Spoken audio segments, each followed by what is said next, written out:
పరిత్యక్తా దేవా వివిధపర సేవా కులతయా మయా పంచాశీతేరధికమపనీతే తు వయసి ఇదానీం నో మాతః తవ యది కృపా నాపి భవితా నిరాలంబో లంబోదర జననీ కమ్యామి శరణం.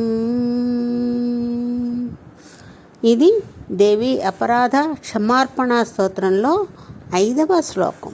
మనం చేసే పొరపాట్లని వేరో కోణంలో చూపిస్తున్నారు శంకర్లు. మనకి మన కోరికలు త్వరగా తీరాలి, తొందరగా తీరిపోవాలి అనే తపనతో రకరకాల మార్గాలను అన్వేషించి రకరకాల దేవతల కాళ్ళు పట్టుకుని చివరికి ఏమీ తీరక తిరిగి అమ్మ కాళ్ళు పట్టుకునే వారి కోసం ఈ శ్లోకం. శంకర్లు అంటున్నారు కదా, అమ్మా రకరకాల దేవతలను నమ్మి వారి చేత విడువబడిన వాడిని దిక్కుతోచని స్థితిలోని దగ్గరికి వచ్చానమ్మా. వయసు చూస్తే 85 సంవత్సరాలు వచ్చేసింది. లేవలేనితనం, జర, వ్యాధి బాధ పెడుతోంది. ఇప్పుడు నీ కృప లేకపోతే నాకు వేరే దారి లేదు తల్లి. లంబోదర జననివి, గణపతిని చూసి చంద్రుడు నవ్వాడని లోకాలనే శపించడానికి సిద్ధమైన పుత్రవాత్సల్యం కలిగిన తల్లివి. నా మొర నువ్వు కూడా వినకపోతే ఇంకెవరిని శరణు కోరను. అమ్మా, నేను చెడ్డవాడినని ఒప్పుకొని నీ యందు మోకరిల్లుతున్నాను. కానీ నువ్వు మంచి తల్లివి కదా. కుపుత్రో జాయేత క్వచిదపి కుమాత నభవతి.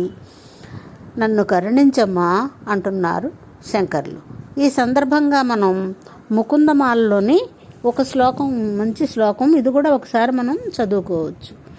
ఇదం శరీరం పరిణామపేశలం పతత్యవశ్యం శ్లథ సంధి జర్జరం కిమౌషధై క్లిశ్యేపి మూఢ దుర్మతే నిరామయం కృష్ణరసాయనం పిబా.